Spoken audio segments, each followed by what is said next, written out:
American president Donald Trump Israel പ്രധാനമന്ത്രി Benjamin Netanyahu നിർണായക ചർച്ച ഇന്ന് വൈറ്റ് ഹൌസിൽ.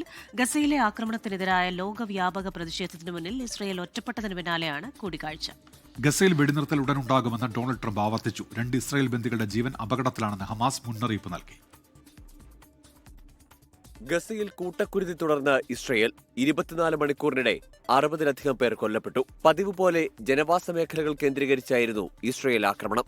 അതേസമയം പുതിയ വെടിനിർത്തൽ മാർഗരേഖ തയ്യാറാക്കുകയാണെന്നും വൈറ്റ് ഹൌസുമായി കാര്യങ്ങൾ ചർച്ച ചെയ്യുമെന്നും ഇസ്രയേൽ പ്രധാനമന്ത്രി ബെഞ്ചമിൻ നെതന്യാഹു.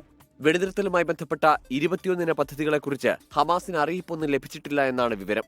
ഹമാസിനെ നിരായുധീകരിക്കുന്നതിനോടൊപ്പം ബന്ദികളെ ഇസ്രയേലിന് കൈമാറുക എന്നതാണ് 21 പദ്ധതിയിലെ പ്രധാന ഉപാധി. ഗസയിൽ ഇടക്കാല സർക്കാർ വരികയും സർക്കാരിന് മുൻ ബ്രിട്ടീഷ് പ്രധാനമന്ത്രി ടോണി ബ്ലെയർ നേതൃത്വം നൽകും എന്നതും പദ്ധതിയുടെ ഭാഗമായി വരുന്നു. ഈ ആവശ്യങ്ങളോട് ഹമാസ് എങ്ങനെ പ്രതികരിക്കുമെന്നതാണ് നിർണായകം.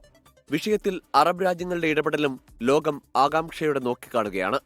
ചർച്ചകളുടെ ഭാഗമായി ഇസ്രയേലിലെ US അംബാസിഡർ മൈക്ക് ഹക്കബി ഈജിപ്ത് സന്ദർശിക്കും.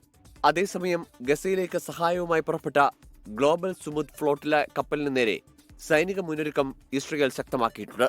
5 ദിവസത്തിനുള്ളിൽ കപ്പൽ ഗസ തീരത്തെത്തും. International desk 24. ലോകത്തെവിടെയായാലും ഏത് സമയത്തും 24 വാർത്തകളും ഓഗ്മെന്റഡ് റിയാലിറ്റി പാക്കേജുകളും എക്സ്പ്ലെയിനറുകളും വിശദമായി കാണാൻ ഞങ്ങളുടെ YouTube ചാനൽ നിങ്ങൾക്ക് സബ്സ്ക്രൈബ് ചെയ്യാം.